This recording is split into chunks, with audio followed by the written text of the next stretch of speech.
السلام علیکم، آداب ناظرین، آپ دیکھ رہے ہیں ABS اسپیڈ نیوز اور میں ہوں آپ کا میزبان عبدالبصیر عبداللہ۔ آئیے ڈالتے ہیں آج کی اہم خبروں پر ایک نظر۔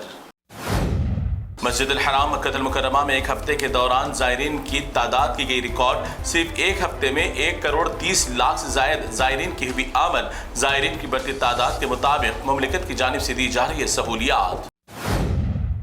سعودی عرب میں حفاظان صحت نے عوامی صحت کا خیال کرتے ہوئے اب مملکت میں سگریٹ، تمباکو بیچنے والی دکانات پر لگائی پابندی۔ مساجد سے 500 میٹر دور پر دکان رکھنے کی دی ہدایت اور 18 سال سے کم عمر کے بچوں کو ممنوع اشیاء بیچنے پر بھی سختی کے ساتھ پابندی کی عائد۔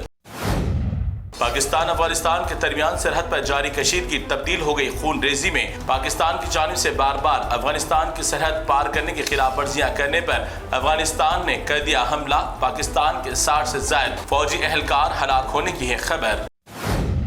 اسرائیل اور حماس کے درمیان جاری جنگ بندی پر عمل آوری کا آغاز کے بعد حماس نے 20 زندہ اسرائیلی یرغمالیوں کو رہا کرنے کے بدلے 2000 فلسطینیوں کو رہا کرنے کا کیا مطالبہ۔ اسرائیل کی بڑی ناکامی، 20 کے بدلے 2000 افراد کی آزادی پر سب حیران۔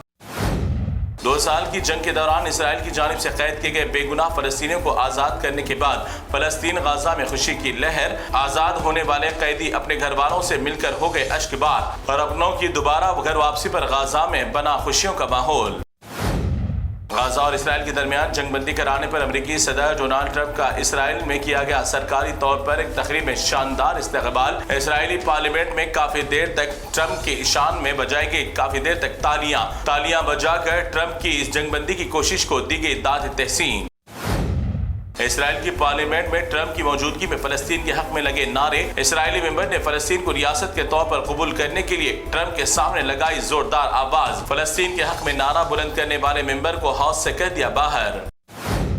غزہ میں 2 سال کے بعد عوام نے گزاری سکون کی رات۔ جنگ روکنے کے بعد بھاری مقدار میں امدادی سامان کے ٹرکس غزہ میں ہو رہے ہیں داخل۔ میزائلوں اور بموں کی آواز بند ہونے کے بعد سروں سے ہٹ گیا موت کا سایہ۔ جل اٹھا پاکستان کا شہر لاہور۔ تحریک لبیک پاکستان کی جانب سے فلسطین میں ہونے والی تباہی اور ٹرمپ کی جانب سے جنگ بندی منصوبے کے خلاف جمعرات کو تحریک لبیک پاکستان نے شروع کیا تھا احتجاج، جو بدل گیا خطرناک تشدد میں۔ پنجاب پولیس نے احتجاجی افراد پر چلا دی گولیاں۔ 2 درجن کے قریب افراد کے جاں بحق ہونے کی خبر، درجنوں افراد ہوئے زخمی۔ 2 سال سے غزہ میں ڈھائی گئی تھی اسرائیل نے قیامت، مگر اب جنگ بندی معاہدے کے بعد تحریک لبیک پاکستان کی تنظیم کی جانب سے نکالے گئے احتجاجی جلوس کی وجہ سے لاکھوں لوگوں کو ہوا نقصان۔ مولانا سعد رضوی نے کفن پہن کر للکارا پاکستان کی پولیس کو اور مولانا سعد کو گولی لگنے کی بھی ہے خبر۔ گزشتہ وقت میں یہ مودی حکومت اور مودی خود نے طالبان کو ایک دہشت گرد تنظیم کے طور پر کیا تھا کھل کر اس کا بائیکاٹ، مگر اب طالبان کو مانا جا رہا ہے ہندوستان کا خاص دوست۔ ان کی ایک ہی زبان سے جھوٹ اور سچ نکلتا ہے بڑی صفائی کے ساتھ۔ بھارت کا بن گیا طالبان بہترین دوست۔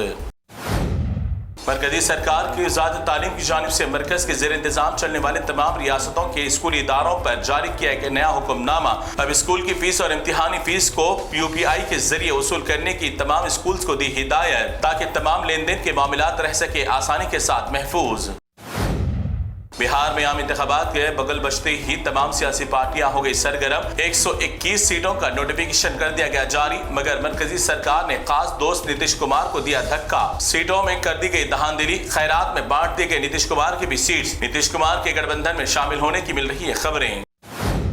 یہ اسلام کی تعلیمات ہے، دھرم کوئی بھی ہو انسانیت کا دیتا ہے بہترین پیغام۔ ایک مسلم نوجوان نے ہندو دھرم کے پرمانند بابا کی صحت خراب ہونے پر مدینہ منورہ میں ان کی تصویر کو سامنے رکھتے ہوئے کی دعا۔ ہندو مسلم کی نفرت میں زہر گھولنے والوں کے لیے خوبصورت پیغام۔ پھر ایک بار اپنے بدبودار منہ سے نسل خبیث نے کھلے عام مسلمانوں کے قتل کرنے کی کر رہا ہے باتیں۔ ہم اگر مارے تو پولیس پکڑے گی ہمیں، مگر پولیس خود مارے تو کون پکڑے گا انہیں؟ اور اب تک یوگی نے کئی مسلمانوں کو پہنچا دیا 70 حوروں کے پاس۔ اس طریقے سے زہر بھرا شخص نے دیا اپنا زہریلا بیان۔ اب بھارت میں نماز پڑھنے اور پڑھانے والوں کی ID کارڈ چیک کر رہے ہیں شرپسند عناصر۔ غیر قانونی طریقے سے سیاسی افراد نے آج بھارت میں بنا دیا بدترین ماحول۔ کس نے ان کو مسلمانوں کے ID کارڈ چیک کرنے کی دی اجازت؟ آئی لو محمد کہنے والوں کو بیرسٹر اسدالدین اویسی نے دیا ایک خوبصورت پیغام۔ آئی لو محمد کہنے کے ساتھ ساتھ نمازیں قائم کرنے اور مساجد کو آباد کرنے اور اپنے ماں باپ کا احترام کرنے اور اپنے بیویوں کے ساتھ حسن سلوک کرنے کی تلقین۔ اسی دوران 2 شریف کنوارے بچوں کو بھی دیا اپنی تقریر کے دوران آڑے ہاتھ۔ حیدرآباد میں جبلی ہلز حلقے میں ہونے والے ضمنی انتخابات کی مہم کے دوران سابق خان جہانی رکن اسمبلی مگنتی گوپی ناتھ کی اہلیہ سنیتا مگنتی نے اپنے شوہر کو یاد کرتے ہوئے رو پڑی اسٹیج پر۔ اس موقع پر کے ٹی آر کے بھی چہرے پر دکھائی دیا گہرا غم۔ BRS کی کامیابی کے لیے لگایا جا رہا ہے ایڑی چوٹی کا زور۔